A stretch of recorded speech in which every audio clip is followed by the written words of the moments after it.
कोडे तुका म्हणे नटधारी, तुका म्हणे नटधारी, भोग भोगुनी ब्रह्मचारी, नवल केवढे केवढे नकळे कान्होबाचे कोडे. गुरुर ब्रह्मा गुरुर विष्णू गुरुर्देव महेश्वरा, गुरुर साक्षात परब्रह्म तस्मै श्री गुरुवे नमः. प्रथम नमन करू गणनाथ उमा शंकराची आसुता, चरणावरी ठेवणे माथा साष्टांगाता दंडवत. दुसरी वंदू शारदाजी चतुराननाच्या आत्मजा, वाकसिद्धी पावे सहजाजीच्या चरण ओझा दंडवत. आता वंदू देव ब्राह्मण त्यांचे निपुण्य पावन, प्रसन्न होती श्रोते जनतया माझे दंडवत. आता वंदू साधू सज्जन रात्रंदिन हरीचे ध्यान, विठ्ठल नाम उच्चारिती जनतया माझे दंडवत. आता वंदू रंगभूमिका कीर्तने उभे होती लोका, टाळे श्रोते मृदुंग देखा तया माझे दंडवत. ऐसे नमन करून सकळा हरिकथा बोले बोल्या बोला, अज्ञान म्हणून आपुल्या बाळा चालवी सकळा नामा म्हणे ब्रह्मानंदम परम सुखदम. केवलम ज्ञानमूर्ती द्वंद्वदितम गगन सदृशम तत्वमस्यादि लक्षणम. एकम नित्यम विमलमाचलम सर्वाधि साक्षीभूतम, भावातीतम त्रिगुणरहितम श्री सद्गुरु तम नमामि. पांडुरंगा करो प्रथम नमन,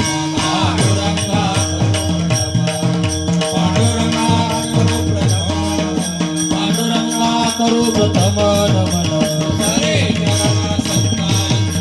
सरे चरण संताची, दुसरे चरण संताचिया, त्यांच्या कृपादाने कथेचा विस्तार, वादळे कथेचा विस्तार, कृपादाने कथेचा विस्तार. वादळे कथेचा विस्तार. बाबाजी सद्गुरु दास तुका, बाबाजी सद्गुरु दास तुका, बाबाजी सद्गुरु दास तुका. ओम नमो ज्ञानेश्वरा, ज्ञानेश्वरा. ओम नमो ज्ञानेश्वरा. ओम नमो ज्ञानेश्वरा. ओम नमो ज्ञानेश्वरा. ओम नमो ज्ञानेश्वरा. ओम नमो ज्ञानेश्वरा. ओम नमो ज्ञानेश्वरा. ओम नमो ज्ञानेश्वरा. ओम नमो ज्ञानेश्वरा. करुणा करा या दयाला, करुणा करा या दयाला, करुणा करा दयाला. तुमचा अनुग्रह लादलो, लादलो पावताल राज रे. करुणा करा या दयाला, करुणा करा या दयाला, करुणा करा दयाला. तुमचा अनुग्रह लादलो, हे मस्तक हे पायावरी, वारकरी संतांचा, या वारकरी संतांचा, या वारकरी संतांचा. हे मस्तक हे पायावरी, या वारकरी संतांचा, या वारकरी संतांचा, या वारकरी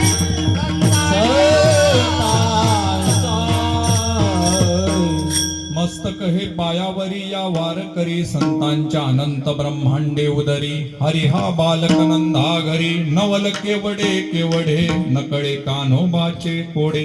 कीर्तन रूपी सेवेसाठी निवडलेला अभंग महान भगवत भक्त संत श्रेष्ठ जगद्गुरु संत तुकाराम महाराज यांचा 5 चरणाचा आणि सगळ्यांना परिचित असणारा असा अभंग आजच्या सेवेकरता निवडलेला. विठ्ठला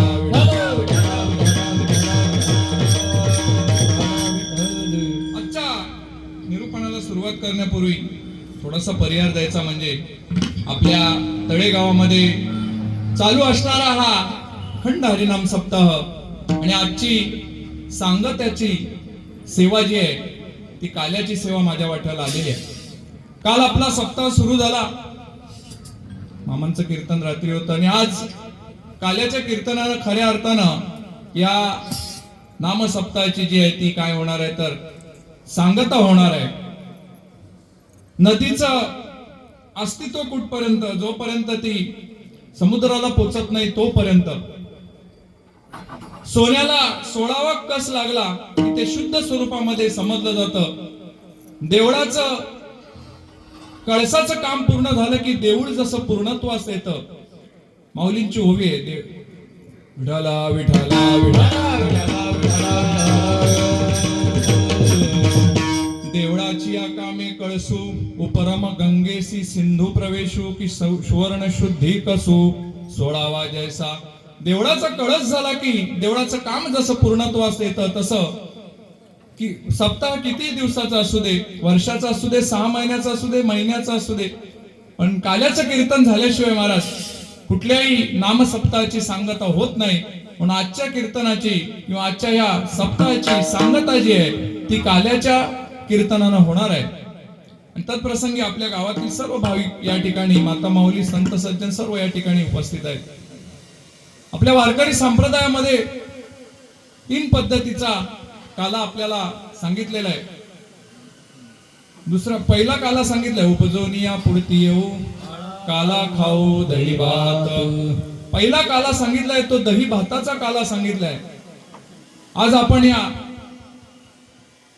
या हंडीमध्ये जो 2 पदार्थ या ठिकाणी ठेवलेले आहेत, एक लाही ठेवलेली आहे, एक दही ठेवलेला आहे आणि त्याच्या रूपानं हा काला केलेला आहे. काला म्हणजे काय? अनेक पदार्थांचं एकत्र मिश्रण म्हणजे काला. हा काला नुसता दही भाताचा काला नाही तर एक प्रतिकात्मक काला सुद्धा आहे. दही भाताच्या काल्याला उपमा दिलेले, रूपक केलेलं आहे. संतांनी सांगितलंय की बाबा दही म्हणजे परमात्मा आहे आणि लाही म्हणजे आपण आहे.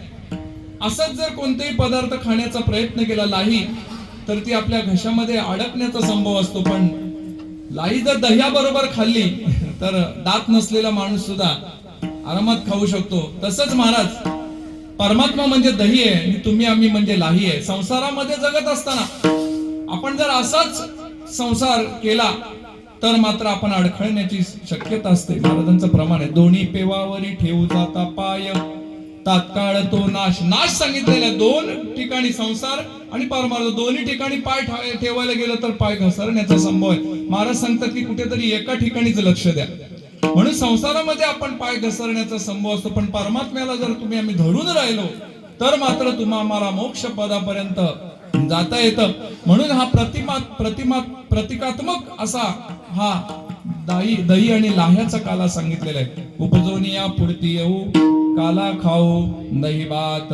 दुसरा काला आपल्याला सांगितलाय तो म्हणजे नामाचा काला सांगितलाय. हरिनामाचा खिचडी काला प्रेमे मोहिला साधने. हा नामाचा काला सांगितलेला. या कलियुगामध्ये भगवंताचं नाम श्रेष्ठ असल्यामुळे सगळ्यांनी जो काला सेवन करायचा आहे तो भगवंताच्या नामाचा काला सेवन करायचा आहे. म्हणजे बाकीची साधनं तुम्हा आम्हाला या कलियुगामध्ये सांगितलेली नाहीत म्हणजे करायला काही हरकत नाही, परंतु आपल्याला आयुष्याची मर्यादा असल्यामुळे सोपं त्याच्यामध्ये नामस्य कीर्तन साधन पै सोपे जळतील पापे जन्मांतरीचे म्हणून नामाचा काला सांगितलाय. आणि तिसरा काला सांगितला आपल्याला तो म्हणजे अभेदाचा काला सांगितलाय. तुका म्हणे काला कोठे अभेद देखिला. या परमार्थामध्ये तुम्ही आम्ही वाटचाल करत असताना महाराज कोणत्याही प्रकारचा भेदाभेद आपल्याला सांगितलेला नाही. इथे लहान असू दे मोठा असू दे, स्त्री असू दे पुरुष असू दे, कोणी जरी असलं तरी महाराज सांगतात की तुम्ही या आणि या परमार्थाचा या नामाचा आनंद तुम्ही इथे लुटू शकता. इथे कोणत्याही प्रकारचे लहान थोर याची भरती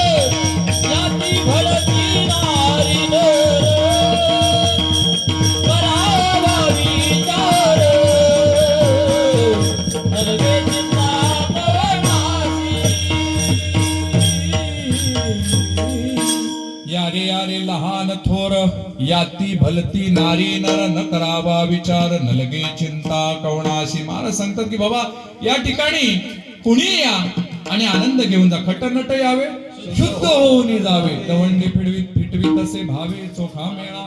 महाराज सांगतात कोणी चांगल्या मार्गाने चांगल्या हेतूने आला, वाईट हेतूने जरी आलं महाराज, तरी या ठिकाणी सगळ्यांना काय आहे की या परमार्थामध्ये सगळ्यांना महाराज या ठिकाणी स्थान आपल्याला सांगितलं. सकळांसी येथे आहे अधिकार, सकळांसी येथे आहे अधिकार, सकळांसी येथे आहे अधिकार.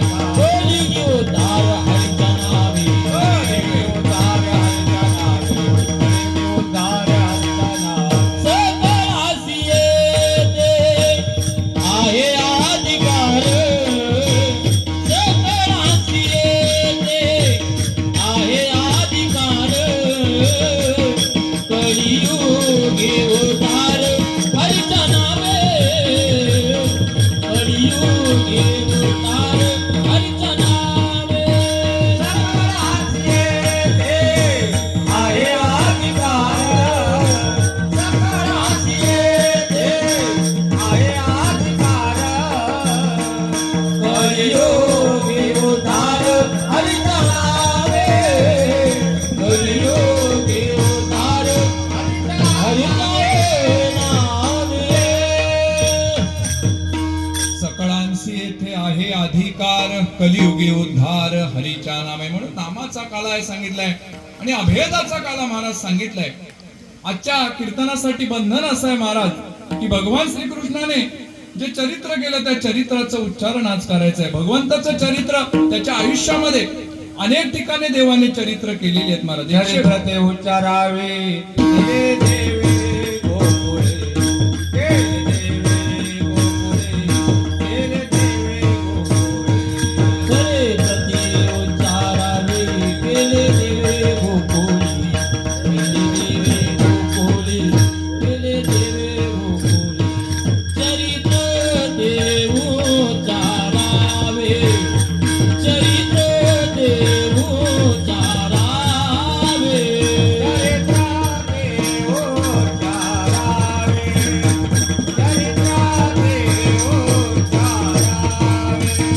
देवी केले गोकुळी, देवी केले गोकुळी.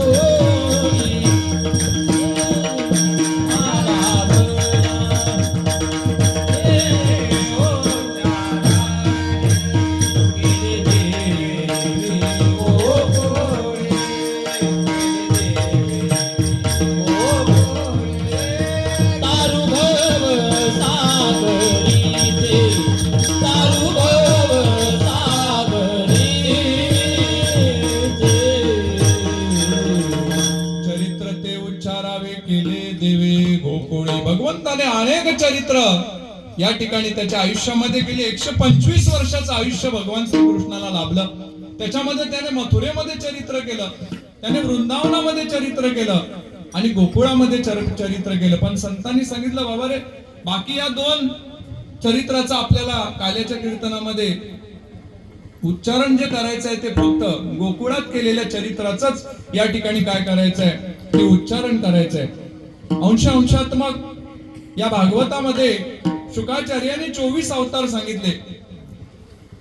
आपल्या संप्रदायामध्ये 10 अवतार, आपण दशावताराची आरती म्हणतो आणि गर्ग संहितेमध्ये एकूण 6 अवतार भगवंताचे सांगितले. त्याच्यामध्ये मुख्य सांगितलेले आहेत ते राम आणि कृष्ण हे 2 अवतार यांनी आपल्याला या जगाला संपूर्ण भुरळ पाडली. आणि त्याच्याही मध्ये राम आणि कृष्ण अवतारामध्ये सुद्धा कृष्ण अवताराचं चरित्र जे आहे किंवा कृष्ण याचं चरित्र जे आहे, भगवान कृष्णाचं चरित्र एक काल्याच्या कीर्तनामध्ये सांगावं असं आपल्याला सांगण्यात आलेलं आहे. महाराज भगवान श्रीकृष्णाने रामाच्या अवतारामध्ये फार मोठी तफावत सांगितली, आपण नेहमी ऐकतो. पण आजच्या कीर्तनामध्ये बंधन असल्यामुळे आपल्याला भगवान श्रीकृष्णाचं चरित्र या ठिकाणी सांगायचं आहे. बाकीच्या कीर्तनामध्ये बंधन नसतं, अनेक विषय आपण घेऊ शकतो. पण आज मात्र भगवान श्रीकृष्णाचं चरित्र आणि त्याच्या चरित्राचं गुणगान या ठिकाणी तुम्हाला आम्हाला करायचं आहे. लीला चरित्र आहे, त्याचं नामचरित्र आहे, बरोबर आहे की नाही? त्याच्यातलं भगवंताच्या ज्या लीला आहेत गोकुळातल्या त्याच तुम्हाला आम्हाला सांगायच्या आणि त्याच्यातून तुम्हाला आम्हाला काय करायचं आहे, या ठिकाणी आनंद लुटायचा आहे. भगवंताचे जे विविध अवतार आहेत, राम आणि कृष्ण या 2 अवतारांनी फार जगाला भुरळ पाडली. रामाचा अवतार आणि कृष्णाचा अवतार वेगवेगळ्या टोकांवरती महाराज समजला जातो, पण नेहमी सांगतो की राम म्हणजे मर्यादा पुरुषोत्तम रामानं म्हटलं जातं. ते आयुष्यामध्ये कधी खोटं बोलले नाहीत महाराज. त्यांनी नेहमी सत्यत्वाचा स्वीकार केला. रघुकुल रीत सदा चली आई, प्राण जाय परवचन ना जाई. प्राण गेला तरी चालेल पण वचन मोडणार नाही, ही भगवान रामचंद्रांची प्रतिज्ञा आहे महाराज. आणि जसं वाल्मिकांनी लिहून ठेवलं त्याच पद्धतीने राम चाललेले आहेत महाराज या ठिकाणी. हा बोलिले वाल्मिक तैसेची करीन वर्तोनी लाविन नामा म्हणे. रामायणामधला प्रसंग आहे, ज्या वेळेला त्या रावणाचा मुलगा इंद्रजित त्याला ज्या वेळेला मारलं लक्ष्मणाने, त्याला ज्या वेळेला मारलं त्यावेळेला इंद्रजिताची जी पत्नी होती सुलोचना, ती लक्ष्मणाला शरण आलेली सांगितलं, तुम्ही कुणाला मारलं? आपल्या स्वतःच्या जावयाला तुम्ही मारलं, त्याला तुम्ही पुन्हा जिवंत करा. आता कसं काय? जावय त्यांचा सुलोचना ही नागकन्या आहे आणि नागकन्या असल्यामुळे तिचा पती हे इंद्रजित आहेत आणि त्यांना मारलं लक्ष्मण. लक्ष्मण सुद्धा शेषाचेच अवतार आहे, त्यामुळे तुम्ही जिवंत करा म्हणून सांगितलं. आता लक्ष्मण महाराज गेले रामाकडे, रामाला सांगितलं, अरे बाबा तो इंद्रजित माझा जावई लागतो, त्याला उठवावं लागेल. हनुमंत म्हटले, बाबा त्याच्यापासून तुला वाचवलं एकतर, बरोबर आहे की नाही. शक्ती लागली त्यावेळेला हनुमंत गेले हिमालयामध्ये आणि त्यांनी ती जडीबुटी घेऊन आले. त्यांनी सांगितलं, अरे बाबा इंद्रजिताची ताकद माहितीये का तुला? इंद्रजित म्हणजे कोण आहे? रावणाच्या अनेक पुत्रांमध्ये इंद्रजित आहे. इंद्राला जिंकलं म्हणून त्याचं नाव इंद्रजित आहे. दुसरी गोष्ट म्हणजे राम आणि रावण युद्धामध्ये 670 दशलक्ष वानर हे एकटे इंद्रजिताने मारलेत महाराज.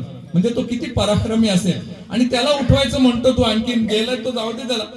नाही म्हटलं त्याला उठवा. रामचंद्र म्हणाले, थांब जरा, मला बघायला लागेल. काय बघायला लागेल? वाल्मिकांनी रामायणामध्ये काय लिहिलंय ते मला बघायला लागेल. आणि त्या ठिकाणी बघितलं तर इंद्रजित मेलेला हेच सांगितलेलं आहे. त्यांनी सांगितलं, वाल्मिकाने जे रामायणामध्ये लिहिलेले त्याच पद्धतीने मी वागणार आहे, त्याच्यामध्ये मी मागे पुढे काय करू शकत नाही. म्हणजे रामचंद्रांच्या अवताराला काय आहेत त्या ठिकाणी मर्यादा आहेत. पण भगवान श्रीकृष्णाने ज्या काही जुन्या चालीरीती होत्या त्या जुन्या रीती काय चालीरीती काही मोडीत काढलेले आहेत. रामचंद्र कधीच खोटे बोलले नाहीत आणि यांचं एकही पाऊल खोटं बोलल्याशिवाय चाललं नाही, बरोबर आहे की नाही. अनेक महाराज त्या ठिकाणी भगवंताने अनेक वेळा, म्हणजे भागवतामध्ये असं आलंय 17 वेळा भगवंताला काही ठिकाणी खोटं बोलावं लागलं. पण कशासाठी? भक्तासाठी बोलवावं लागलं असं तर नाही महाराज बोलले. चालीरीती कोणत्या चालत आलेल्या? तर गोकुळवासी दरवर्षी जे इंद्राची पूजा करण्यासाठी जायचे, बरोबर आहे की? इंद्राची पूजा करण्यासाठी जायचे. याने सांगितलं, बाबा तुम्ही इंद्राची पूजा का करता? म्हणते इंद्र पाऊस पडतो म्हणून त्याची पूजा आम्ही करायला जातो. परंतु महाराज त्यांनी सांगितलं की आजपासून इंद्राची पूजा काय करायची? बंद करायची. आणि कुणाची पूजा करायची? पर्वताची पूजा करायची म्हणून सांगितलं. आणि एका त्या ठिकाणी इंद्राने मग पाऊस पडला, अनेक त्याच्यापासून परावृत्त करण्याचा प्रयत्न केला. देवाने लीला केली, एका करंगळीवरती उचलला पर्वत, बरोबर आहे की नाही. म्हणजे भगवान श्रीकृष्णाने चालत आलेल्या ज्या रूढी परंपरा आहेत त्याला छेद दिला. पण रामचंद्राने तसं केलं नाही. रामचंद्राने जसं वाल्मिकीने लिहिले त्याच पद्धतीने सांगितलं, विठाला विठाला. रामचंद्रांमध्ये आणि श्रीकृष्णामध्ये एक फरक आहे महाराज.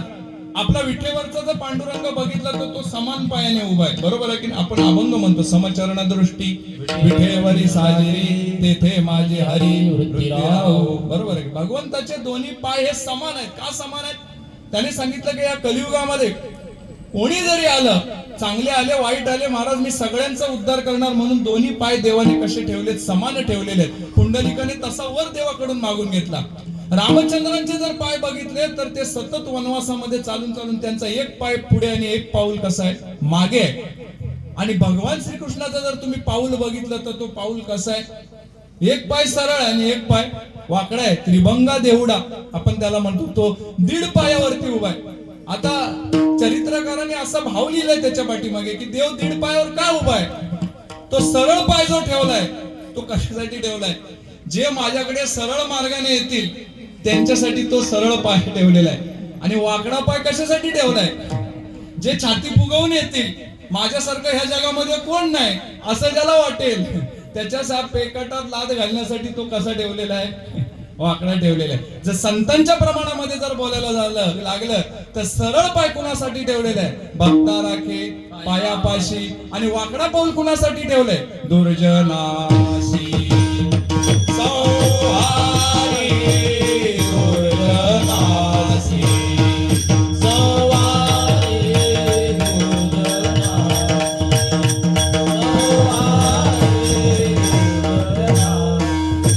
हे भक्तराखे पायापाशी, दुर्जनाची सवारी, दुर्जनाची सवारी, दुर्जनाची सवारी.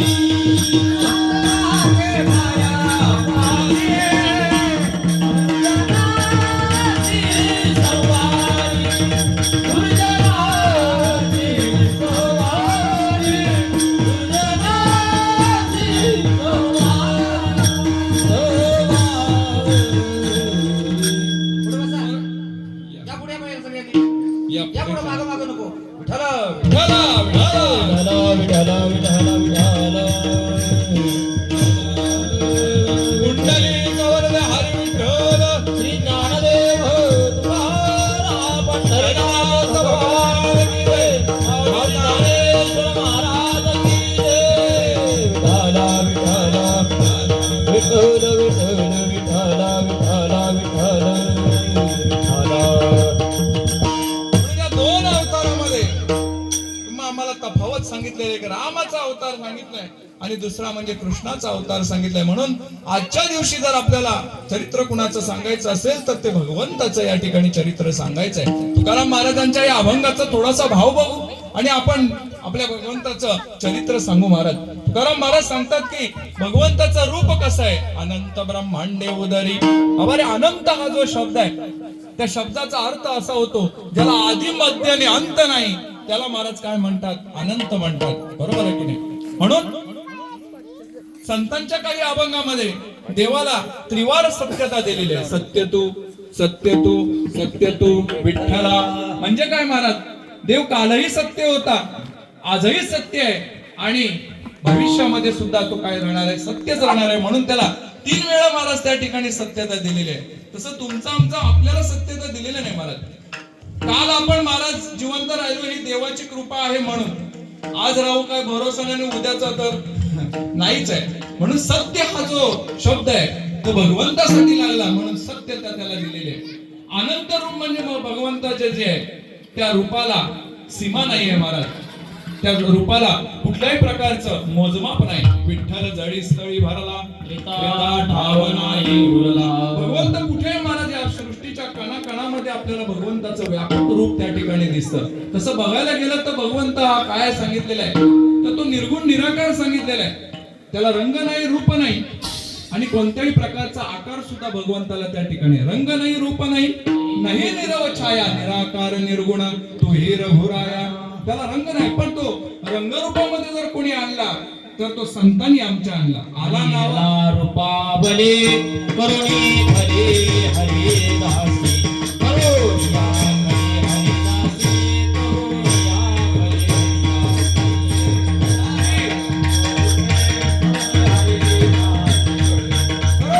हरे हरे दासी, करुणी खडे हरिदासी. आणि रूपाबले करुणी हरे दास, करुणी हरे दास.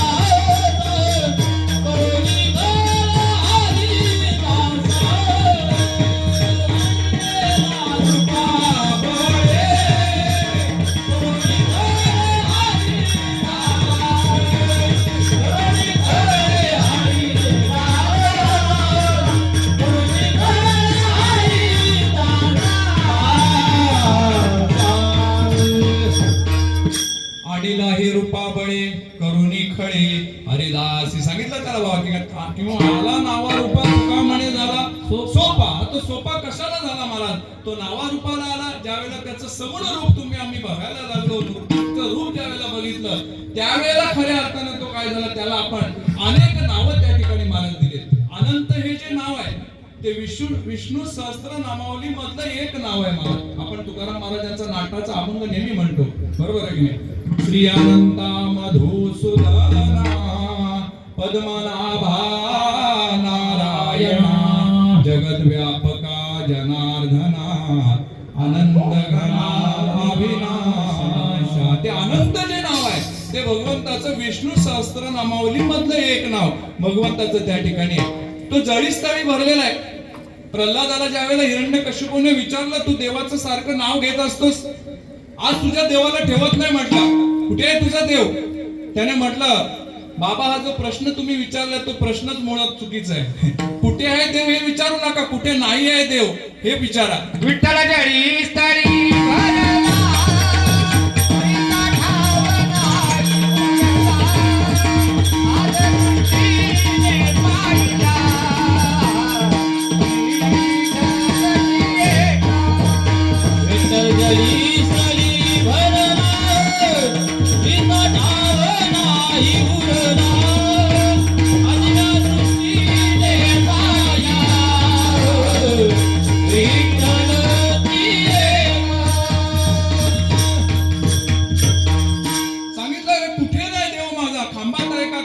सांगितलं, लात मारली त्या ठिकाणी भगवंत त्या ठिकाणी काय झाले, प्रगट झाले. महाराज हाकेसरशी उडी घालोनी या स्तंभ फोडी. भगवंताने त्या ठिकाणी त्याला वाचवलं महाराज, बरोबर आहे की नाही? म्हणजे भगवंत कुठे नाही तर सगळीकडे आहे, म्हणून त्याला काय दिलंय महाराज, अनंत हे नाव दिले.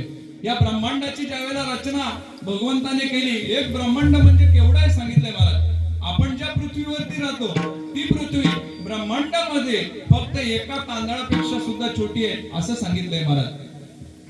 ही पृथ्वी, हा सूर्य, चंद्र, अनेक तारे, अनेक ग्रह असं मिळून एक आकाशगंगा तयार होते.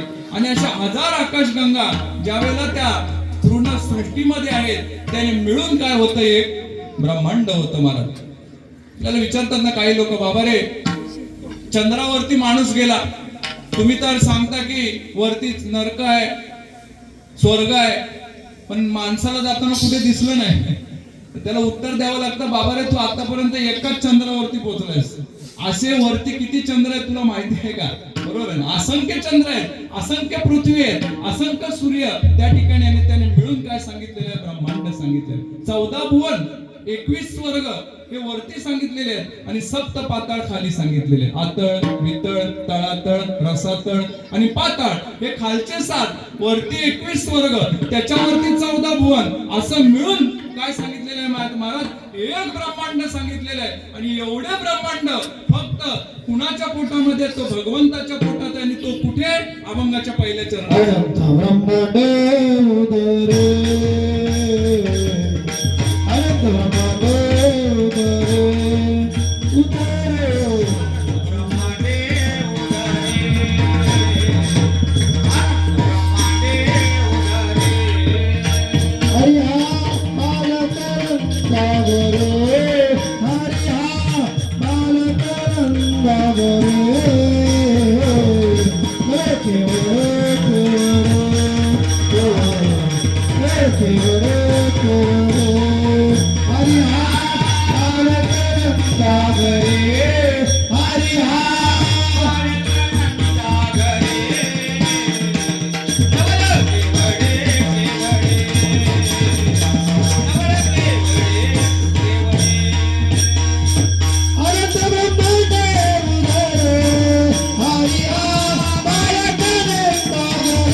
पोटामध्ये आहे तो भगवंत कुणाच्या घरामध्ये आहे तर तो नंदाच्या घरामध्ये आहे. मग कसं म्हणाल एवढा ब्रह्मांड ज्याच्या उदरामध्ये तो नंदाच्या घरात कसा आहे, कसा काय आहे? तर मला त्याच्यासाठी नंदाकडे दोन गोष्टी होत्या, एक भाव होता आणि दुसरा प्रेम होता. भगवंत बाकी कुठल्याही गोष्टीने बांधता येत नाही, पण या दोन अक्षरांनी मात्र बांधता येतो, एक प्रेमाने आणि दुसरा महाराज भावाने. बरोबर आहे की नाही? भाव बळ्याकडे एरव्याकडे करतळी आवळे तैसा हरी. तर तळावरती सुद्धा तो येऊ शकतो. फक्त कुठली गोष्ट आहे तर भाव नावाची गोष्ट पाहिजे. आणि दुसरी गोष्ट सांगितली प्रेम. प्रेम सूत्र दोरी जातो तिकडे नेतो हरी. तुम्ही ज्याला तिकडे न्याल त्या ठिकाणी महाराज भगवंत येतो. आणि भाव आणि प्रेम या दोन गोष्टीमुळे तो नंदाच्या घरामध्ये इतकी ब्रह्मांड उदरामध्ये असताना सुद्धा होती. आणि त्याचं नवल असं आहे, श्रीकृष्णाचं भगवान श्रीकृष्णाचं संपूर्ण आयुष्य हे नवलानेच भरलेलं आहे महाराज. म्हणून आपल्याला सांगण्यात येतं की रामाच्या चरित्राचं नेहमी आचरण करावं आणि कृष्णाच्या चरित्राचं उच्चारण करावं. का महाराज? कारण की भगवंतासारखं चरित्र हे तुम्हा आम्हाला करता येऊ शकत नाही. म्हणून त्याच्या चरित्राचं काय करायचंय, फक्त या ठिकाणी उच्चारण करायचंय. त्याने जीवनामध्ये अनेक नवल तुम्हा आम्हाला सांगता येतील, पण तेवढी वेळ नाही महाराज. काकड आरती चालू आहे सकाळची. सकाळच्या काकड आरतीला महाराज वारकरी सगळेजण त्या ठिकाणी जमतात, भगवंताला त्या ठिकाणी ओवाळतात. बरोबर आहे की नाही? रुक्मिणी माता म्हणाली, देवा नेहमी तुमच्या वारकऱ्यांना मान मिळतो ओवाळण्याचा, आज मला त्या ठिकाणी मान पाहिजे. ते म्हटले, बाबा माझ्या वारकऱ्यांना पहिलं स्थान आहे, नंतर तुला आहे. परंतु रुक्मिणी मातेने हट्ट धरला. ज्या वेळेला रावळामध्ये सकाळचे 3:30 वाजले, सगळे वारकरी आमचे त्या ठिकाणी जमा झाले आणि रुक्मिणी मातेच्या हातामध्ये महाराज ती काकडा दिलेली आणि सांगितलं जा आणि भगवंताला ओवाळ. पण भगवंताने लीला अशी केली की सगळ्या वारकऱ्यांना स्वतःचं रूप देऊन टाकलं आणि सांगितलं. रुक्मिणी माता बघत राहिली, नक्की आपला नवरा याच्यातला कोणता, विचारायचं कुणाला? नामदेव महाराजांना विचारलं, नामदेव महाराज ह्याच्यातला खरा कुठला आहे? ते म्हणले, बाबा पतीच्या जवळ सगळ्यात असणाऱ्या जर व्यक्तिमत्व कुठला असेल तर ती पत्नी असते. तुला तुझा नवरा ओळखता येत नाही का? हे म्हटलं याच्यातला कुठला ओळखता येतो? ते म्हटले, नाही हो, मला ओळखता येत नाही. वैजयंती मालकात्री वत्सलांत विष्णुदास नारायण नावी निजगुण विष्णुदास नारायण नावी निजगुण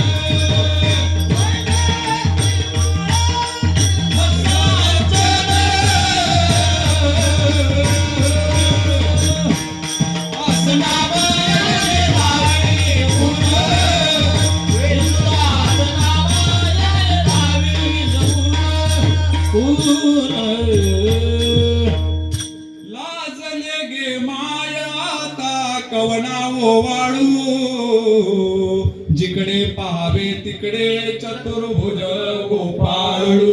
महाराज खूण दाखवली नामदेव महाराजांनी. ज्याच्या गळ्यामध्ये वैजयंती माळ आहे तोच तुझा महाराज काय सांगितलं, पती सांगितला. म्हणजे भगवंताने असं नवल केलं त्या ठिकाणी की आपलं रूप काय ठिकाणी दिलं, स्वतःच्या पत्नीचं सुद्धा काय ठिकाणी केली, त्या ठिकाणी फजिती केली महाराज. अशा अनेक लीला भगवंताने केल्या. देवाचं लग्न होतं आणि त्या लग्नामध्ये महाराज सगळ्याला बोलवलं, परंतु स्वतःच्या सासऱ्याला बोलवलं नाही. जगामध्ये असं लग्न कधी कुठे झालं नाही की महाराज सगळेजण लग्नाला येतात पण सासरा येत नाही. हयात असताना म्हणतोय, बरोबर आहे की येत नाही, असं लग्न झालं नाही ना कुठे. पण सासऱ्याने ठरवलं की लग्नाला बोलवलं नाही म्हणून काय झालं, महाराज जावयाची फजिती करूया. आता देवाचा सासरा समुद्र आहे, सप्त समुद्र. महाराज देवाच्या लग्नाला येण्यासाठी निघाले.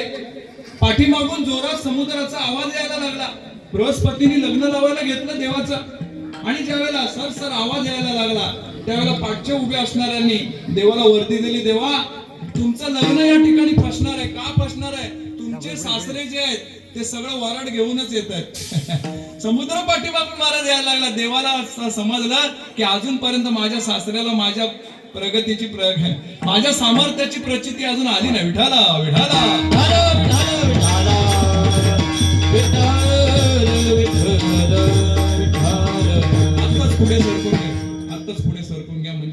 येणाऱ्यांना बसायला जागा मिळेल. या पुढे पुढे या पुढे.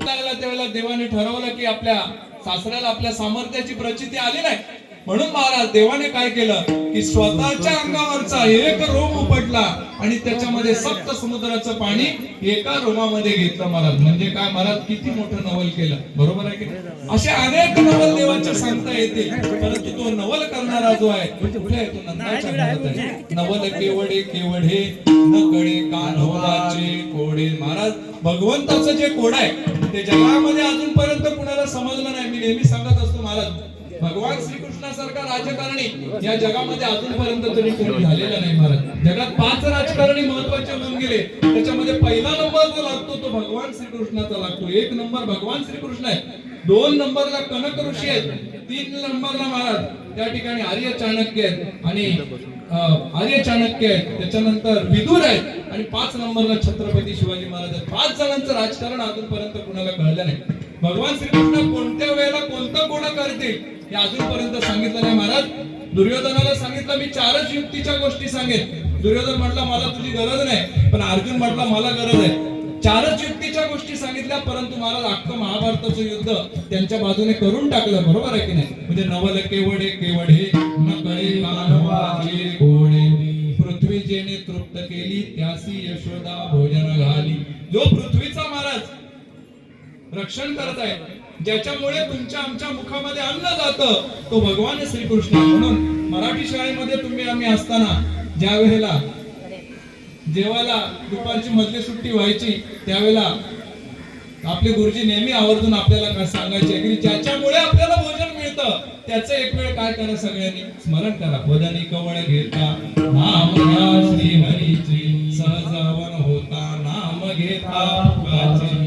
जीवन करी जीवित्वा अन्न हे पूर्ण ब्रह्म, उदर भरण नव्हे पुन्हा एकदा मराठी शाळेची आठवण झाली आपल्यासाठी, बरोबर आहे?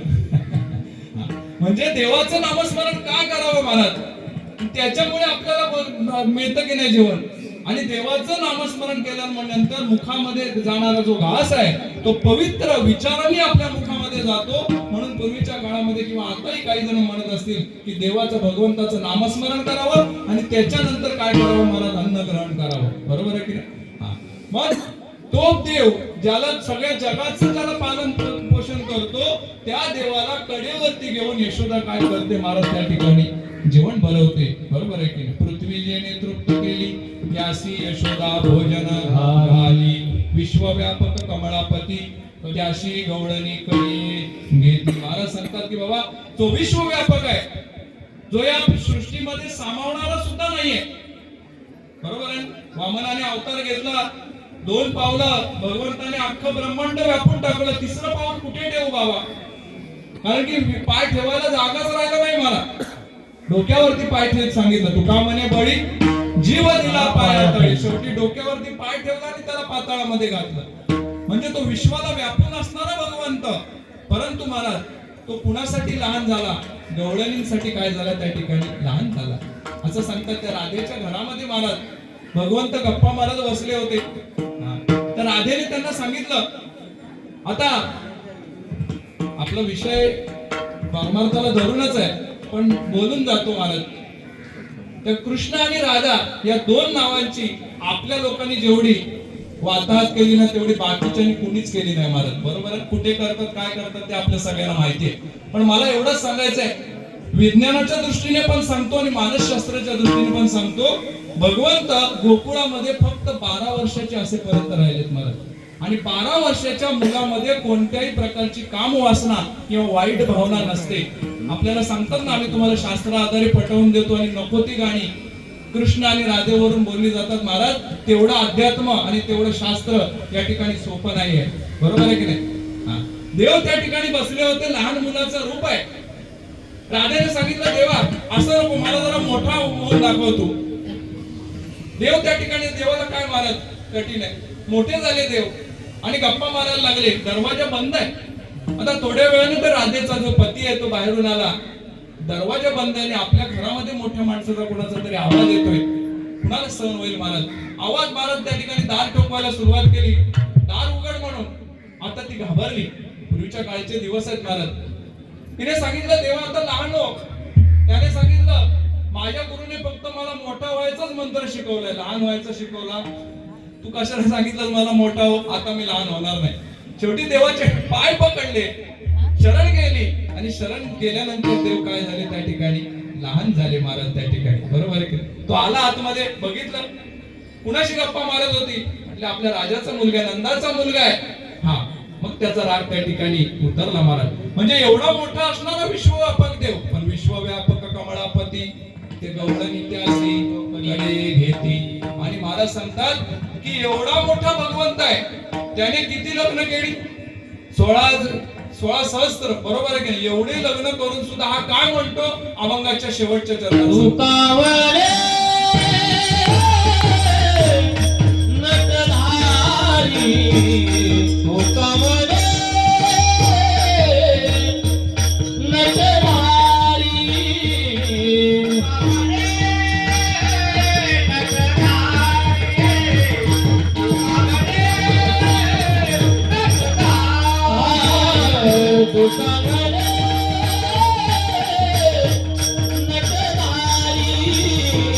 तुकावरे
तुका म्हणे नटधारी भोग भोगोनी ब्रह्मचारी. एक वेळ काय करूया, मुखाने नाम हाताने टाळी वाजूया, भगवंताचं चिंतन करूया. विठोबा रघुमारी,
महाराज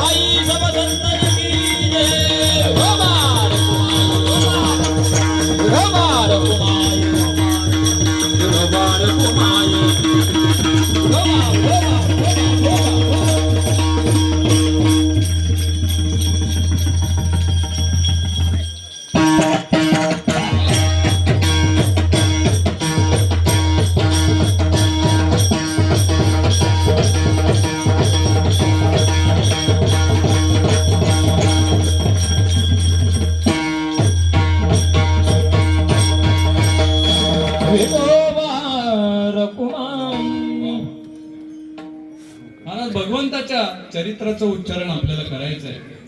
या पृथ्वीवरती ज्या वेळेला कंस चाणूरासारखे दैत्य ज्या वेळेला माजले त्यावेळेला भगवंताचं वचन आहे आपल्या सगळ्यांना. गीतेमध्ये भगवंताने अर्जुनाला वचन सांगितलं की अर्जुना, ज्या ज्या वेळेला या पृथ्वीवरती पाप वाढतात, ज्या ज्या वेळेला पृथ्वीवरती दुराचारी जन्माला येतात, त्यावेळेला मी कोणत्या ना कोणत्या स्वरूपामध्ये त्या ठिकाणी जन्म घेतो. बरोबर का? यदा यदा हि धर्मस्य ग्लानिर्भवति भारत अभ्युत्थानमधर्मस्य तदात्मानं सृजाम्यहं परित्राणाय साधूनां विनाशाय च दुष्कृतां धर्म संस्थापनार्थाय संभवामि युगे युगे. महाराज संत बाबा भगवान श्रीकृष्ण सांगतात की या ठिकाणी ज्यावेळेला दैत्य दानवांचा ज्यावेळेला सुळसुळा त्या ठिकाणी होतो, सगळ्यांना त्रास होतो, दुष्ट दैत्य दानव धरा भार राजे सर्व वदिधा झाला श्रीकृष्ण देव तू गत कथा अनुभव शुक सांगे. शुकदेव सांगतात बाबा या दुष्ट दानवांचा संहार करण्यासाठी भगवंत कोणत्या ना कोणत्यासाठी स्वरूपामध्ये या ठिकाणी अवतार घेतो आणि भक्ताचं काय करतो त्या ठिकाणी रक्षण करत असतो. ज्यावेळेला कंस चाणूरासारखे दैत्य त्या ठिकाणी मानले त्यावेळेला भगवंताकडे पृथ्वी शरण गेली आणि पृथ्वीला या पापाचा भार सहन झाला नाही. ती गायीच्या रूपामध्ये देवाकडे गेली. शेषशाही विष्णूंकडे जाऊन तिने सांगितलं की मला या पापाचा भार आता सहन होत नाही, तुम्ही या ठिकाणी अवतार घेऊन या ठिकाणी काय करायचं, या पृथ्वीला पापमुक्त किंवा पारातून तुम्ही काय करा, मुक्त करा म्हणून सांगितलं. त्यावेळेला भगवंताने आकाशवाणीच्या माध्यमातून सांगितलं की मी देवकी आणि वसुदेव यांच्या उदरामध्ये जन्म घेईन आणि त्या ठिकाणी माझं जे अवतार कार्य आहे ते अवतार कार्य त्या ठिकाणी पूर्ण करेन. शेषाबरोबर भगवंताने सांगितलं, शेषाप्रती बोले लक्ष्मीचा वर चला अवतार घेऊ आता पृथ्वीवरी दैत्य माजले ते फार गाराने सुरवर सांगू आले. बाबा रे आपल्याला त्या ठिकाणी अवतार घ्यायचा आहे, परंतु शेषाने सांगितलं की देवा मला तुझ्या बरोबर अवतार घेता येणार नाही. का घेता येणार नाही? बाबा रे तुझ्या बरोबर अवतार घेतलं की तुझी सेवा भरपूर करायला लागते. मागच्या जन्मामध्ये मी लहान भाऊ झालो, तू मोठा भाऊ होतास, वनवासामध्ये तुझ्या बरोबर भरपूर चाललो, आता मात्र तुझ्या बरोबर अवतार नको. देवाने सांगितलं त्यावेळेला तू मोठा झालास ना, लहान झालास ना, आता मोठा हो, मी लहान होतो. म्हणून ज्या वेळेला शेषाने बळीभद्राच्या रूपाने अवतार घेण्याचं ठरवलं, बळीरामाच्या रूपानं, आणि भगवान श्रीकृष्णाने कनिष्ठ भावाच्या रूपाने अवतार घेण्याचं त्या ठिकाणी ठरवलं. ज्या वेळेला या कंसाचं आणि कंसाची बहीण वसुदेव आणि देवकी यांचं ज्यावेळेला लग्न लागत होतं त्यावेळेला आकाशवाणी झाली नाही. आकाशवाणीने सांगितलं, कंसा मूर्खा, ज्या बहिणीची वरात तू थाटामाटामध्ये काढतोस ना, तिचाच 8वा मुलगा तुझा काय करणार आहे, वध करणार आहे. त्यावेळेला काय केलं त्याने, घेऊन या खडग मारा या धावला आणि हात तो धरिला वसुदेवाने हात धरला. सांगितलं बाबा रे स्त्रीची हत्या करणं तुझ्यासारख्या क्षत्रियाला उमजत नाही, शोभत नाही, तू काय करायला पाहिजे त्याच्यापेक्षा, तुला धोका कोणापासून आहे, देवकीपासून नाही तर तिच्या मुलांपासून आहे ना, एक एक मुल तुला मी आणून देईन म्हणून सांगितलं. त्या ठिकाणी आम्हाला बंदिवासात महाराज त्या ठिकाणी टाकलं आणि त्या ठिकाणी त्या देवकीला मुलं होण्याची तो वाट पाहायला लागला. 1 2 3 महाराज त्या ठिकाणी मुलं ज्या वेळेला तिला झाली, प्रत्येक मुलाला हा मारायला लागला. नंतरचा जो मुलगा देवकीच्या उदरामध्ये होता, अत्यंत तेजपुंज देवकी दिसायला लागली, परंतु तो जो अवतार होता तो बळीरामाचा अवतार होता. मग देवाने सांगितलं की हा जो गर्भ आहे तो काढ आणि तिकडे नंदाच्या घरामध्ये त्या ठिकाणी त्या गर्भाची स्थापना केली आणि तो गर्भ जिरावा म्हणून सांगितलं या ठिकाणी. परंतु 8व्या अवतार ज्यावेळेला भगवंताचं ज्यावेळेला होण्याची वेळ आली त्यावेळेला देवकी पुन्हा तेजपुंज दिसू लागली. आणि ज्या वेळेला भगवंत जन्माला येण्याची चाहूल लागते ना महाराज, श्रावणातला दिवस आहे, नदी नाले अत्यंत सुखाने त्या ठिकाणी विहार करतात, पक्षी विहार करतात, नदी नाले तुडुंब भरून वाहतात, आनंदाचा तो दिवस आहे. आपण शाळेमध्ये असताना कविता वाचत होती, श्रावण मासी हर्ष मानसी, बरोबर आहे की मनाला हर्ष करणार असं श्रावणाचं स्वरूप असतं. आणि त्याच वेळेला अष्टमीला भगवान श्रीकृष्ण देवकीच्या उदरामध्ये त्या ठिकाणी जन्माला आले. बोलो भगवान गोपाल कृष्ण की. भगवान गोपाल कृष्ण त्या ठिकाणी जन्माला आले. आल्या देव 8 वर्षाचे होते. पण सांगितलं बाबा असा मुलगा कुठल्या आईला आवडणार नाही.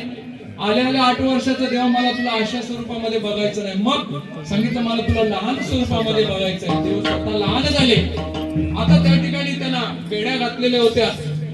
इथे तुला ठेवणं बरोबर नाही. मग काय करायला पाहिजे की तुला नंदाच्या घराला नेलं पाहिजे. माझा मित्र आहे गोकुळामध्ये, नंद आहे त्याचं नाव, त्या ठिकाणी तुला नेऊन ठेवतो. म्हणून ज्या वेळेला भगवान श्रीकृष्णाला हात लावायला वसुदेव गेले, स्पर्श केला, सगळ्या बेड्या त्या ठिकाणी उचलिला कमलापती पायची बंधने गळती, पायची बंधने गळती, पायची बंधने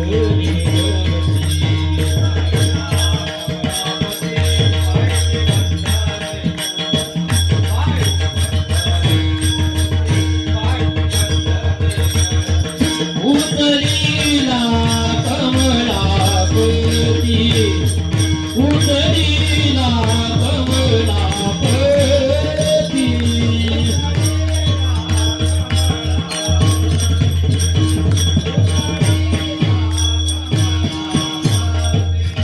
पायची बंधने गळती, पायची बंधने गळती, उचलिला कमलापती, उचलिला कमलापती,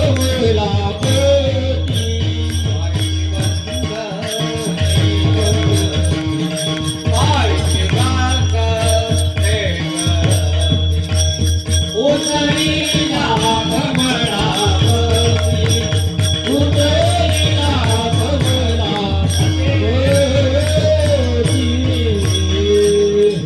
उचलिला कमळापती, पायीची बंधने गळती. त्यावेळेला मला बेड्या तुटल्या.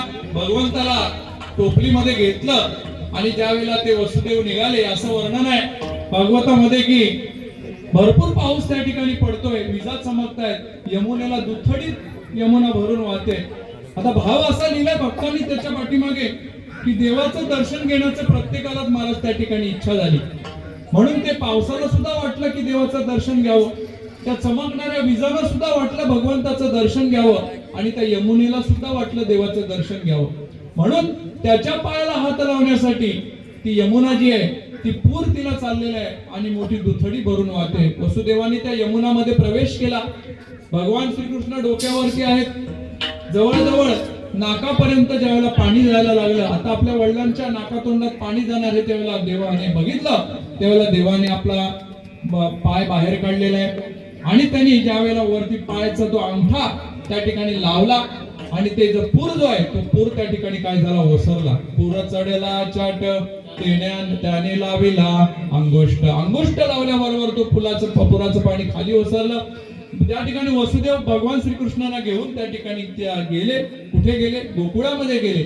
असं सांगितलंय की नंदाच्या वाड्याला 5 दरवाजे आहेत, 5 महादरवाजे आहेत आणि एका दरवाजा मुख्य दरवाजामधून देवाने आतमध्ये प्रवेश केलेला आहे आणि त्या ठिकाणी त्या भगवान श्रीकृष्णांना ठेवलं आणि जिथे मायेने जन्म घेतला होता ती माया आली. माया घेऊन ते कुठे आलेले आहेत? पुन्हा कारागृहामध्ये आलेले आहेत.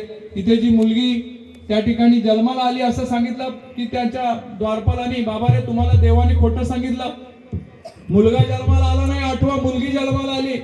म्हणतो मुलगी आली ना, पण या देवांचं काही खरं नाही. बरोबर आहे की? हे मुलगा सांगतील आणि मुलगी, दोघांकडनं पण धोका आहे. बरोबर आहे? सांगितलं बाबा त्या विष्णूने मोहिनी अवतार नाही का घेतला? पहिले विष्णूच होते, नंतर कोण झाले? मोहिनी झाले. तसं या देवांचं काय खरं नाही, यांच्यावर विश्वास ठेवू नका. म्हणून महाराज त्या ठिकाणी मारायला गेले, पण माया कुणाच्या हातात आली हो? माया कधी कुणाच्या हातात आली नाही. मायेमुळे या जगाची निर्मिती आहे. माया हातात आली नाही, ती निष्ठून वरती गेली आणि सांगितलं, मूर्खा कंसा, बाबा रे जिला तू मारण्याचा प्रयत्न करतोस, पण तुला मारणारा हा गोकुळामध्ये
महाराजाला कंसाला घाम सुटला, घाबरला कंस.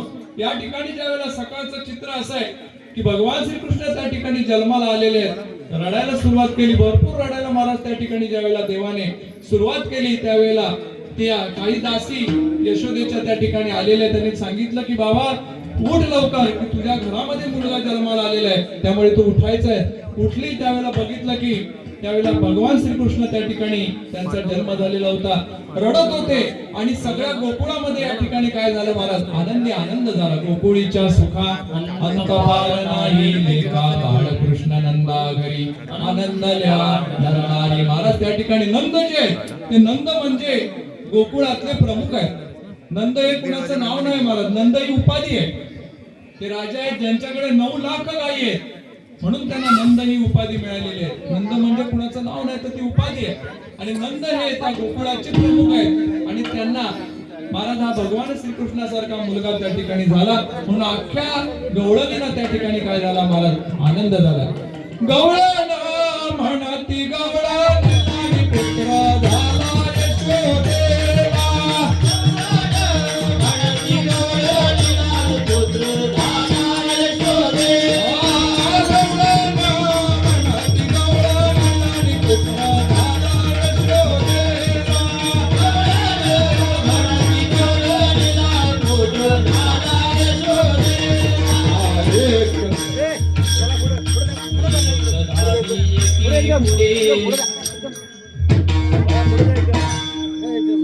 एक धावी एकी पुढे वाटतात ती सुंट. मला त्या ठिकाणी प्रसाद वाटायला सुरुवात केली. आता त्या ठिकाणी काय त्यांनी रंग वगैरे एकमेकावरती टाकले नाही.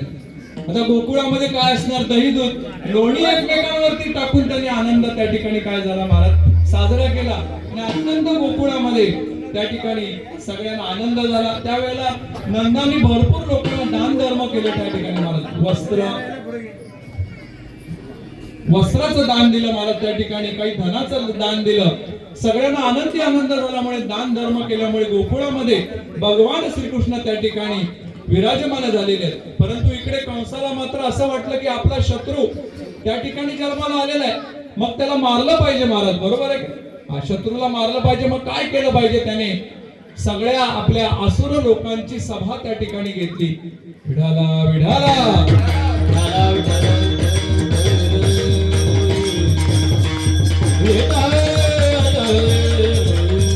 असुरांची त्या ठिकाणी सभा घेतलेली. सांगितलं बाबा रे, तुमच्या राजाला मारणारा जर जन्माला आलेला असेल तर त्याला या जगामध्ये राहण्याचा अधिकार नाही, त्याला आपण मारलं पाहिजे. मग कुणाला पाठवायचं म्हणून त्याने पहिलं महाराज त्या पुतणेला पाठवलं. पुतणाला सांगितलं मी जाते, लहान मुलाला मारायचं आहे ना, मी मारून येते सांगितलं. कारण त्याच्या अगोदर जवळजवळ वर्षभर भागवतामध्ये सांगतात की बाबा ती पुतना जी आहे ती त्या गोकुळामध्ये त्याच्या आजूबाजूला लहान मुलं कोण जन्माला येतात का त्याचा सगळीकडे सर्वेक्षण करायला तिला ठेवलेलं होतं. कोण लहान मुलं जन्माला येतात ते बघायचं आणि त्यांना मारायचं. तिने सांगितलं मला गोकुळाची चांगली माहिती आहे. आकाश मार्गाने महाराज ती निघाली, गोकुळामध्ये आली. त्या नंदाच्या दरवाजाजवळ येऊन तिने सांगितलं की मी बहीण आहे म्हणून तुझ्या मुलगाला मला बघायचं आहे. आणि यशोदेने सांगितलं की माझा मुलगा जो आहे तो झोपलेला आहे. देवाने सांगितलं बाबा मी इथे झोपायला आलेलो नाही, माझं काम करण्यासाठी या ठिकाणी आलेलो आहे. आणि देवाने रडायला सुरुवात केली. तिने सांगितलं कशाला खोटं बोलते, मुलगा तर जागा आहे. जागा आहे म्हटल्यानंतर मांडीवरती दिला. काय त्या पुतणेचं भाग्य असेल महाराज, जो जपी तपी संन्यासांना स्वप्नामध्ये सुद्धा दिसत नाही, तो वाईट काम करण्यासाठी आलेल्या पुतणेने कुठे घेतला, त्याला मांडीवर घेतला. बरोबर आहे का महाराजांचा अभंग ज्ञानेश्वर. योगिया दुर्लभ तोम्या देखिला साजणी, पाहता पाहता मनान पुरे धनी. देखिला माय देवाचा योग. महाराज सांगता बाबा तो जपी तपी संन्यासाला स्वप्नात सुद्धा महाराज जात नाही.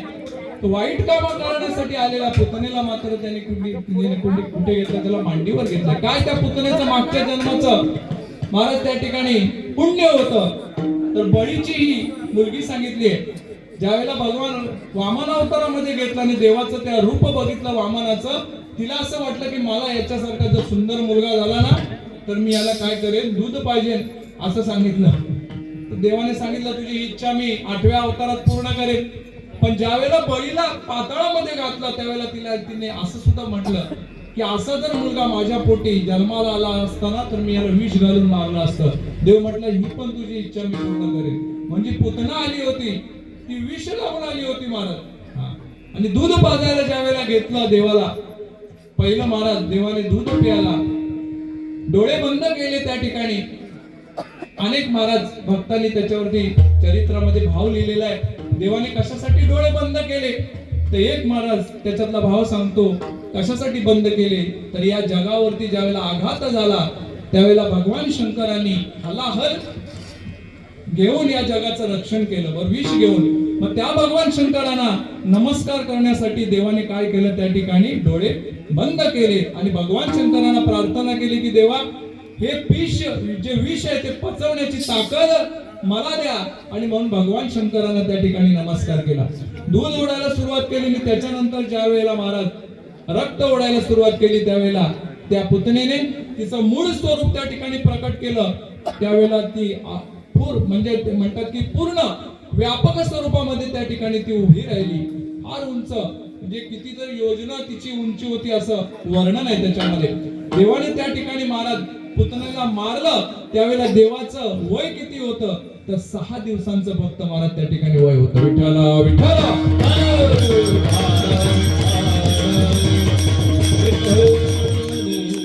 पुतना ज्या वेळेला मारली त्यावेळेला मात्र कंसाला वाटलं की 6 दिवसाच्या मुलाने जर इतकी मोठी राक्षसी मारलेली असेल तर तो काही साधा नाहीये महाराज सांगितलेलं आहे.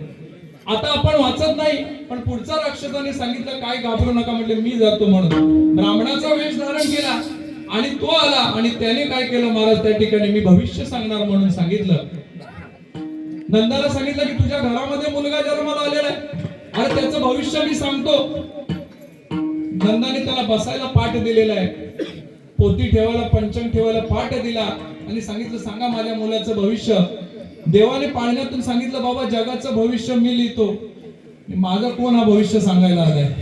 बरोबर, 5व्या सटवी येते की नाही 5व्या दिवशी कपाळावरती भविष्य लिहिते असं आपल्याकडे म्हणतात. बरोबर, पण देव सुद्धा काय करतो की जगाचं भविष्य लिहितो. देव म्हणतो माझं भविष्य सांगायला आला. पण भविष्य सांगायला सुरुवात केली. काय भविष्य सांगायला सुरुवात, यशोदे हा तुझा जो मुलगा आहे तो मूळ नक्षत्रावर जन्माला आलेला आणि मूळ नक्षत्रावर जन्माला आलेला मुलगा आई वडिलांसाठी घातक असतो. याला काय कर, मारून टाक. माझ्या घरामध्ये येऊन मला मारण्याच्या गोष्टी करतो. देव म्हटले पण ब्राह्मणाच्या स्वरूपामध्ये आल्यामुळे याला मारणार नाही, कारण की मी गायी ब्राह्मण रक्षण करण्याचं वचन घेऊन अवतार घेतलेला. मग काय करूया, फजिती मात्र नक्की करू शकतो. त्या निर्जीव असणाऱ्या लाकडाच्या पाटाला आज्ञा दिली. त्या ठिकाणी महाराज पुढचा पाठ जो आहे तो तोंडावर बसला. विटंबिला भट दिला पाठीवरी पाठ, दिला पाठीवरी पाठ, दिला पाठीवरी पाठ. हा विटंबिला भट दिला पाठीवरी पाठ, पाठ पाठ दिला पाठीवरी पाठ. ओ विटंबिला भट दिला पाठीवरी पाठ, दिला पाठीवरी पाठ, दिला पाठीवरी पाठ. विटंबिला भट दिला पाठीवरी पाठ, दिला पाठीवरी पाठ, दिला पाठीवरी पाठ. विटंबिला भट दिला पाठीवरी पाठ. महाराज त्या ठिकाणी त्याची पळताभुई थोडी झाली, म्हणतात दानवं तुटलं, त्याचं पंचांग फाटलं, धोतर सुटलं आणि तो काय महाराज त्या ठिकाणी जीव घेऊन पळायला लागला. आणि त्याची सुद्धा महाबळ भटाची त्या ठिकाणी महाराज देवाने फजिती केली. त्यानंतर महाराज देव हळूहळू मोठे व्हायला लागले, असं सांगतात रांगायला लागले देव. आता गोकुळामध्ये असं महाराज त्यावेळेला होत होतं की देवाने पापणी जरी देवाने फडकवली तरी त्या ठिकाणी उत्सव होत होता. काही देवाने कूस बदलली, उत्सव. प्रत्येक म्हणजे भगवंत जन्माला आले म्हणून प्रत्येक दिवशी प्रत्येक क्षणाला गोकुळामध्ये काय होतं त्या ठिकाणी उत्सवच चालू होते. त्या ठिकाणी उत्सव चालू होते. देव मोठे झाले, नवे नवे ते रांगायला लागले. बरोबर, संतांनी वर्णन केलं. तळवे तळहात टेकीत डाव्या गुडघ्याने रांगत तळवे तळहात टेकीत डाव्या गुडघ्याने रांगत डाव्या गुडघ्याने रांगत म्हणतात की असं की देवाने रांगायला स्वतः त्याच्यामध्ये सुद्धा दोन भाव सांगितलेले आहेत. देव रांगत होते म्हणजे मुलगा रांगतो आणि मुलगी रांगते याच्यामध्ये फरक सांगितलाय महाराज. मुलगी ज्या वेळेला रांगते त्यावेळेला ती मागून पुढे जाते आणि मुलगा ज्या वेळेला रांगतो त्यावेळेला तो कसा जातो नेहमी पुढे जातो. का सांगितलं असं मागून पुढे जाते मुलगी ती 2 पिढ्यांचा उद्धार करते तसं 42 कुळांचा बरोबर आहे. पण मागून पुढे का सासरचा सुद्धा आणि माहेरचा सुद्धा म्हणून ती मागून पुढे जाते आणि मुलगा नेहमी पुढे जातो. का पुढे जातो त्याचं कारण मला सुद्धा अजून कळलं नाही. कदाचित कुलदीपक आपल्याला म्हणतात म्हणून कदाचित पुढे जात असेल तो का मागे बघतच नाही. पण मुलगी 2 पिढ्यांचा उद्धार करते म्हणून ती मागून पुढे जाते. विठ्ठल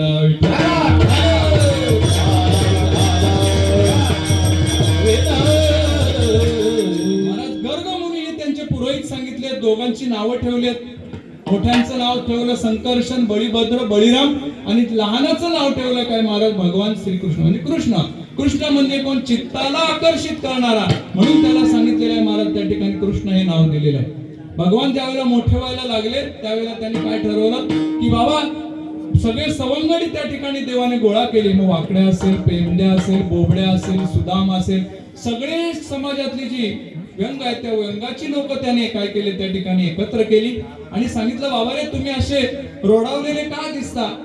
बरोबर आहे की नाही. गोकुळामध्ये राहता दही दूध तुमच्या वाट्याला येतं मग तुम्ही असे बारीक का दिसता.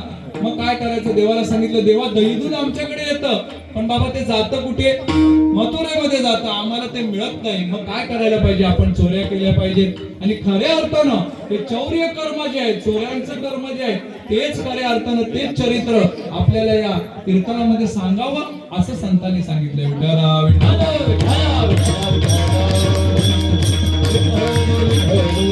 आता अनेक ठिकाणी आपल्याला आम्हाला विचारलं जातं की काय रे बाबा चोऱ्या करणारा असा आणि तुम्ही त्याला देव म्हणता.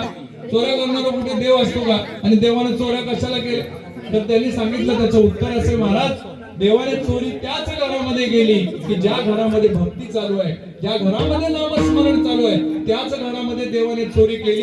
बाकीच्या घरांमध्ये चोऱ्या केल्या नाही. घर पाहुणे एकांताचे नवविधा भक्तीचे समर्थांनी दासबोधामध्ये नवविधा भक्तीचं विस्तृत वर्णन केले. श्रवणम कीर्तनम विष्णू स्मरणम पाद सेवनम अर्चनम वंदनम दास्य सांख्य आत्मनिवेदनम 9 प्रकारची भक्ती आपल्याला सांगितले. दासबोधामध्ये त्याचं विस्तृत वर्णन समर्थांनी केले. बरोबर आहे की नाही. तर ती नवविधा भक्ती ज्या घरामध्ये चालू आहे ना त्याच ठिकाणी भगवंताने काय केली चोरी करण्याचं ठरवलं. आपले सवंगडी त्या ठिकाणी गोळा केले आणि प्रमुख तोच झाला महाराज. गड्यांनो राजा किरे झाला कृष्ण सिंहासनी बैसला. भगवंत ते स्वतः त्या ठिकाणी पुढाकार घेतला आणि सांगितलं मी तुमचा प्रमुख होतो आणि आपण काय करायचं उद्यापासून चोऱ्या करायच्या जे आपल्याला मिळत नाही ना ते आपण चोरी करून मिळवायचं. आणि देवाने ठिकठिकाणी चोरी करायला सुरुवात केली. एका घरामध्ये महाराज देव चोरी करण्यासाठी त्या ठिकाणी गेले त्यावेळेला ती गवळण जे आहे ते सगळेजण झोपलेले होते. देवाने काय केलं त्या ठिकाणी चोरी केली. तो मुंगूस घेतला आणि त्या मुंगूस त्या ठिकाणी महाराज सोडला. तर पूर्वीच्या काळामध्ये काही भक्ती वगैरे नव्हती. तो मुंगूस ज्या वेळेला इकडे तिकडे पळायला लागला अनेक भांडी त्या ठिकाणी खाली पडली. त्या लोकांना असं वाटलं की बाबा काय भूत वगैरे आलं की काय. अख्खी घरामध्ये पळपळत सुरुवात झाली. पण ज्या वेळेला दिवा घेऊन गेले आणि बघितलं तर तो मुंगूस आहे पकडून आणला. कोणी केलं हे तर म्हटले केले दुसरं कोणाचं काम नाही आपल्याच घराचा प्रमुख आहे आपल्या राजाचा मुलगा आहे नंदाचा. आणि भगवान श्रीकृष्ण जे आहेत ते बाजूला राहून महाराज त्या ठिकाणी हसत होते. कशी फजिती केली. एका ठिकाणी महाराज देवाने चोरी केली आणि चोरी केल्यानंतर ती जी गवळण होती त्या गवळणीला महाराज त्या ठिकाणी मारलं. ती तक्रार घेऊन आली यशोदेकडे. यशोदे तुझा मुलगा जो आहे तो इकडे राहण्याचं काय महाराज म्हणलं योग्यतेचं नाही. का म्हटलं चोऱ्या करतो ते करतो तू काय संस्कार वगैरे त्याला शिकवलेस की नाही. मला मारला. देव आतमध्ये होते. तिने विचारलं यशोदेने बोलवलं श्रीकृष्णाला कृष्ण इकडे काय हिला मारलं का हिला. म्हटलं मारलं हिला. का मारला रे तुझ्यापेक्षा मोठी आहे ती. म्हणलं हिला मारलं का म्हटलंय, मला ही म्हटली की माझ्या घरामध्ये चोरी करू नको. मग काय वेगळं बोलली तुला, तिच्या घरामध्ये चोरी करू नको. ही म्हणले आई मला केक सांग. ही म्हटली माझ्या घरामध्ये चोरी करू नको. ही ज्या वेळेला जन्माला आली तेव्हा हिचं घर होतं का नव्हतं? बरोबर आहे, आपण ऐकतो ना सगळे. भूक नाही ना लागली, खांदी भार पोटी भूक नाही. ही जन्माला आली तेव्हा हिचं घर होतं का? होतं. ही या जगामधून जाणार आहे त्यावेळेला हिचं घर राहणार आहे का जाणार आहे? ती म्हणले राहणार आहे. मग ही कशी बोलते हे घर माझं आहे? हिचं घर आहे का हे? नाही ना. ज्ञानेश्वर महाराज बोलतात कोणाचे हे घर, हा देह कोणाचा, आत्मा रामत्याचा. अरे घर सुद्धा आपलं नाही आणि हा देह सुद्धा महाराज आपला नाही. हे सगळं जागेवरच राहणार आहे. आपण मात्र आपल्याला या ठिकाणावरून जावं लागणार आहे. ही खोटी बोलली म्हणून हिला मारलं. बरोबर म्हणते बाबा एवढ्या लहान वयामध्ये मला अध्यात्माच्या गोष्टी करतो भगवान श्रीकृष्ण. हा बरोबर आहे बाबा तुझं. विठाला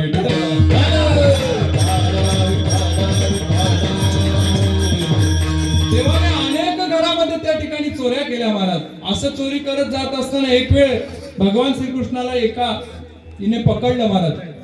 सांगितलं कृष्ण आज तुझं खरं नाही. तुझी आई म्हणते ना की चोऱ्या करत नाही, बरोबर आहे की नाही?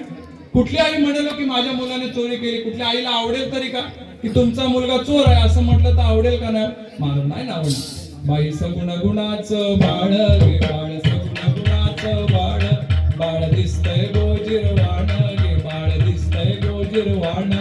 तुम्ही सांगता गारण गे गोकुळ जाणारे, तुम्ही सांगता गारण गे गोकुळ जाणारे, तुम्ही सांगता गारण गे गोकुळ जाणारे, तुम्ही सांगता गारण गे गोकुळ जाणारे. सांगता की बाबा कोणाला कुठल्या आईला आवडेल की आपला मुलगा चोरी करतो म्हणून. महाराज या ठिकाणी कृष्णाला पकडलं आणि म्हटलं चल आईकडे घेऊन जाते. महाराज भगवंताने हातामध्ये हात घेतलाय भगवंताचा आणि ती निघाली आहे. कृष्णाला बडबडतच निघाली, चोऱ्या करतोय. थोडं पुढे गेल्यानंतर महाराज काय झालं, भगवंताला पुढे गेल्यानंतर चौक लागला आणि चौकामध्ये तिचा नवरा उभा होता. भगवंताने काय केलं महाराज त्या ठिकाणी बोलता बोलता असं फसवलं तिला. आपला हात काढून घेतला आणि नवऱ्याचा हात हातामध्ये दिला आणि ती महाराज खेचूनच घेतला. ती बडबडतेच पुढे. अरे ते नवरा तिला बोलते पाठीमागून अगं माझा हात सोड. ती बोले आज याचा हात सोडणार नाही म्हटले, आज याच्या आईकडे नेणारच. अगं ती बोला ऐकून तरी घे. ऐकतात का? नाही ना ऐकत, बरोबर आहे. तर महाराज हात धरूनच मारून पुढे न्यायला लागला. आणि ज्या वेळेला दरवाजाजवळ आले त्यावेळेला यशोदेला बोला यशोदे बाहेर ये, तुझा मुलगा म्हटलं या ठिकाणी चोऱ्या करून आमच्या पूर्ण गोकुळाला त्रस्त केलंय. हा म्हटलं कुठं आहे माझा मुलगा? भगवान श्रीकृष्ण आतमधून बाहेर आले. माझा मुलगा घरामध्ये बसला. मग ती म्हटली मग हात कुणाचा पकडला? हाताला बघायला गेलं तर नवरा महाराज. म्हटले का तुझं डोकं बिकं फिरलंय का? म्हटले माझा मुलगा घरामध्ये सकाळ बसून आणि तू कोणाला घेऊन आली? तुझ्याच नवऱ्याला घेऊन आली. भगवंताची लीला आहे महाराज, बरोबर आहे की नाही? अशा अनेक लीला भगवंताने त्या ठिकाणी ज्या वेळेला केल्या त्यावेळेला यशोदा म्हटली आता याला घरामध्ये ठेवायचं नाही, ते आता याला कुठे पाठवायचं? याला महाराज त्या ठिकाणी शाळेमध्ये पाठवायचं. मग पूर्वीच्या काळच्या शाळा कुठल्या होत्या तर गाई गुरं रानामध्ये न्यायचा आणि त्या ठिकाणी काय करायचं, तुम्ही शाळेत जायचं. सांगितलं देवाने आपल्या सगळ्या सवंगड्यांना बोलावलं की करायचं काय करायचं. चला आता तुम्ही गाई गुरं घेऊन तुम्ही रानामध्ये या. तुम्ही गाया घेऊन सारे गोपाळ रानात या, तुम्ही गाया घेऊन सारे गोपाळ रानात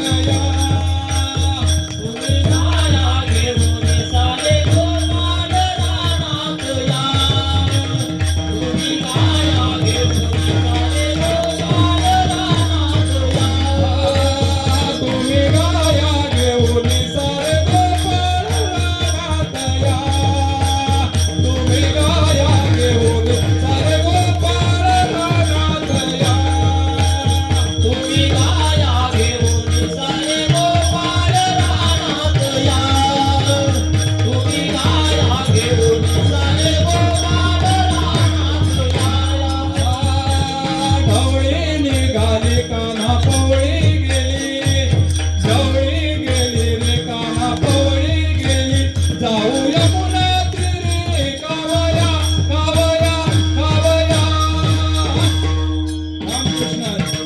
तुम्ही गाया घेऊन सारे गोपाळ रानात या. तुम्ही गाया घेऊन सारे गोपाळ रानात या. तुम्ही गाया घेऊन सारे गोपाळ रानात या, या, या. तुम्ही गाया घेऊन सारे गोपाळ रानात या. आता त्या ठिकाणी महाराज सगळेजण गोपाळ त्या ठिकाणी रानामध्ये गेलेले आहेत. अनेक प्रकारचे भगवंत त्या ठिकाणी खेळ खेळले. हुतुतू असेल, हमामा असेल, बरोबर. हा, भगवंताने त्या ठिकाणी अनेक त्या ठिकाणी अनेक लीला तिथे सुद्धा केल्या. कालिया मर्दन केलं, कालियाला मारलं महाराज त्या ठिकाणी. ब्रह्मदेवाची फजिती केली भगवंताने. हा काला जो प्रसंग आहे तो प्रसंग आहे. भगवंत ब्रह्मदेवाने देवाची फजिती कारण खरा कृष्ण आहे की नाही हे बघण्यासाठी गोपाळ जे आहे ते लपवून ठेवले होते महाराज 1 वर्षभर. देवाने सगळ्या गोपाळांची रूप त्या ठिकाणी धारण केली आणि ब्रह्मदेवाची फजिती करण्यासाठी नंतर देवाचं रूप खऱ्या अर्थाने ब्रह्मदेवाला कळालं आणि 1 वर्षभर देव वेगवेगळ्या रूपामध्ये गोकुळामध्ये प्रत्येकाच्या घरी त्या ठिकाणी राहिले. आणि आता म्हटले कृष्णा एवढं झालेलं आहे, आता काय करायचंय देवा? आपण खेळून आपण सगळेजण दमलेलो आहोत, आता काय करायचंय? या ठिकाणी खांदी भार पोटी भूक आणि काय खेळायाचे सुख. खांदी भार आणि पोटामध्ये जर भूक असेल तर खेळायचं सुख कुठपर्यंत देवा? मग काय करायला पाहिजे? म्हटले आपण सगळेजण काय करूया की आपल्या शिदोऱ्या सोडूया. प्रत्येकाने आपापली शिदोरी सोडली. प्रत्येकाची शिदोरी प्रत्येकानं खायची नाही. मग काय करायचं? आजचा जो प्रसंग आहे काल्याचा तो करायचा. सगळ्यांच्या शिदोऱ्या काय ठिकाणी एक करायच्या महाराज. काय एक करायच्या? प्रत्येकाच्या प्रारब्धामध्ये प्रत्येक देवाने जसं दिलेलं असतं तसं असतं महाराज. हाताची 5 बोटं जशी सारखी नसतात तसं प्रत्येकाचं प्रारब्ध हे देवाने वेगवेगळ्या प्रकारे लिहून ठेवलेलं आहे. मग काय करायचं? कुणाच्या प्रारब्धामध्ये गोड पदार्थ असेल, कुणाच्या प्रारब्धामध्ये चटणी भाकरी असेल, मग काय करायचं? इथे अभेदाचा काला नाही तर हा ऐक्याचा काला आहे. तुका म्हणे काला कोठे अभेद देखीला. हा ऐक्याचा काला असल्यामुळे सगळ्यांच्या शिदोऱ्या एकत्र करा. देव असे कमळाच्या आकाराने बसलेले आहेत. देव मध्यभागी उभे राहिले आणि सांगितलं आता काय करायचं? भगवंताने सांगितलं की काला करायचा आहे. सगळ्यांच्या हातामध्ये त्याने काय मुखामध्ये भगवंताने काला भरवायला सुरुवात केली. बरोबर आहे की नाही? मग अशी श्लोक बोला ना, वदनी कवळ घेता नाम घ्या श्री हरीचे. भगवंताने तो काला सगळ्यांच्या मुखामध्ये भरवायला सुरुवात केली. हा काला भागवतामध्ये अगदी 10 मिनिटांमध्ये सांगितलं. 10 मिनिटांमध्ये फार कमी वर्णन आलंय, पण आमच्या संतांनी तो एवढ्या विस्तृत प्रमाणामध्ये सांगितला महाराज. आणि नवे नवे आमचं कीर्तन जे आहे ते काल्याच्या कीर्तनाशिवाय महाराज या ठिकाणी पूर्ण होत नाही. बरोबर आहे ना? म्हणून पहिलंच सांगितलं की 6 महिन्याचा सप्ताह असू दे, वर्षाचा सप्ताह असू दे, पण काल्याचा प्रसंग झाल्याशिवाय त्याला पूर्णत्व येत नाही महाराज. आणि ज्या संतांमुळे तुम्हा मला हा काला प्राप्त झाला त्या संतांचं एक वेळ सगळ्यांनी काय करूया? भजन करूया. ज्ञानेश्वर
तुका म्हणे नटधारी तुका म्हणे नटधारी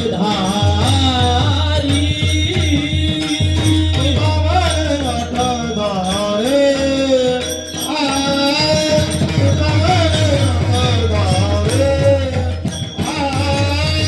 तुका म्हणे नटधारी तुका म्हणे नटधारी तुका म्हणे नटधारी तुका म्हणे नटधारी तुका म्हणे नटधारी ब्रह्मचारी भोग भोगोनी ब्रह्मचारी नवल केवडे केवडे नवल केवडे केवडे ब्रह्मचारी भोग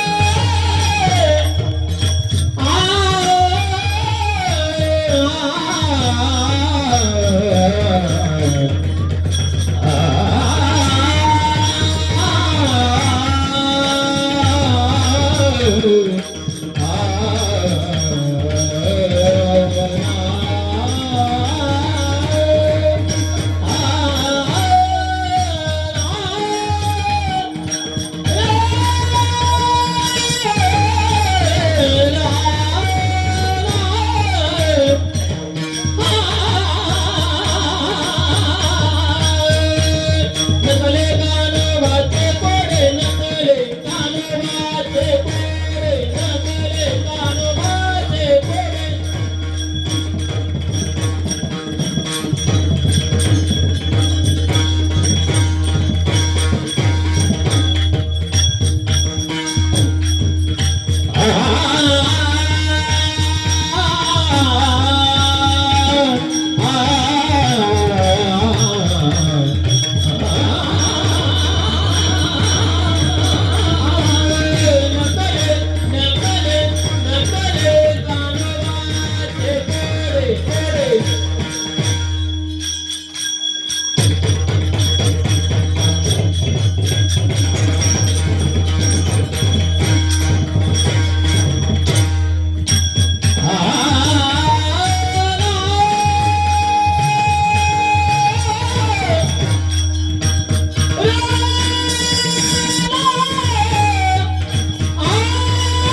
काल्याचा दिवस आणि या ठिकाणी कीर्तनासाठी ज्यांनी मला साथ दिली ते आमच्या तळेगावातील वारकरी संप्रदायातील सर्व ज्येष्ठ श्रेष्ठ कीर्तनकार, प्रवचनकार, गायनाचार्य, सर्व ग्रामस्थ या ठिकाणी पाठीमागे उपस्थित आहेत. त्या सगळ्यांना मी साष्टांग नमस्कार करतो.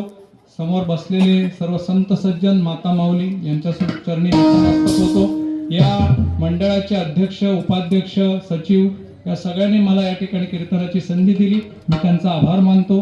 पुढे बसलेले सर्व संत सज्जन, माझे आई वडील या ठिकाणी बसलेले आहेत, माझे काका काकी या ठिकाणी आहेत, त्यांना सुद्धा साष्टांग नमस्कार करतो. तसेच ज्यांच्या कृपेमुळे बोलण्यासाठी उभा राहिलो माझे सद्गुरू दादा महाराज मोरे माऊली यांना साष्टांग नमस्कार करतो. झालेली कीर्तन सेवा पांडुरंग परमात्म्याच्या चरणावरती, गावदेवीच्या मातेच्या चरणावर समर्पित करतो आणि सेवेला पूर्णविराम देतो.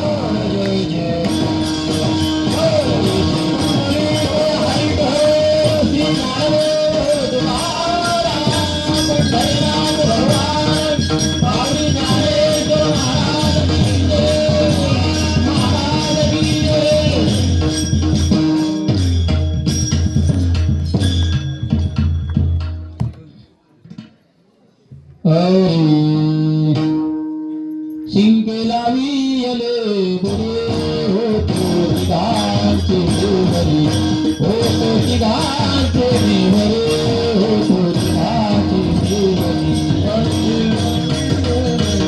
होतो तिघांचे देवरे, होतो तिघांचे देवरे, होतो तिघांचे देवरे. पुरी हारे होई पडे, हारे होई पडे, पुरी हारे होई पडे, हारे होई पडे, पुरी हारे होई पडे, मुकुट सोडी पडे, मुकुट सोडी पडे, मुकुट सोडी पडे, पुरी हारे होई पडे, मुकुट सोडी, मुकुट सोडी पडे, मुकुट सोडी. त्या धारा वारी तुझे का पुत्र